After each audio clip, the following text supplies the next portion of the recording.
ఆత్మ అనే భ్రమ, దాన్ని ఎలా అధిగమించాలి అనే దానిపై ఇది ఒక క్లుప్త వివరణ. ఈ ఆలోచన విపశ్యన ధ్యానం నుండి వచ్చింది. అంటే సింపుల్గా చెప్పాలంటే ఏదీ జడ్జి చెయ్యకుండా ఉన్నది ఉన్నట్లుగా గమనించడం అన్నమాట. దీనివల్ల మనం బాధపడే వ్యక్తిగా కాకుండా ఆ బాధను కేవలం చూసే సాక్షిగా ఎలా మారాలో తెలుసుకుంటాం. సరే, మొదటి పాయింట్ ఏంటంటే అసలు మన బాధకు కారణమేంటి? అదెక్కడో బయటనుంచి రాదు. మనకు మంచి అనుభవాలు కావాలి, చెడ్డవి వద్దు అనుకుంటాం కదా.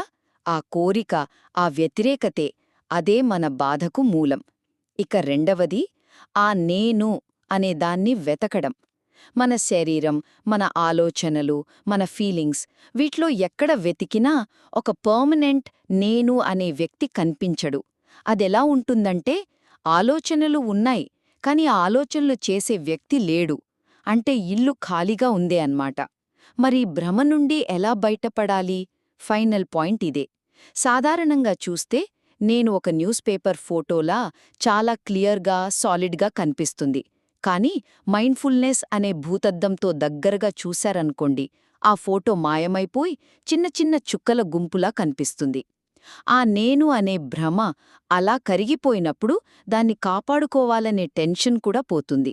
అంతిమంగా శాంతి అనేది మనల్ని మనం మెరుగుపరుచుకోవడంలో కాదు, నేను అనే భ్రమను పూర్తిగా వదిలేయటంలోనే ఉంది.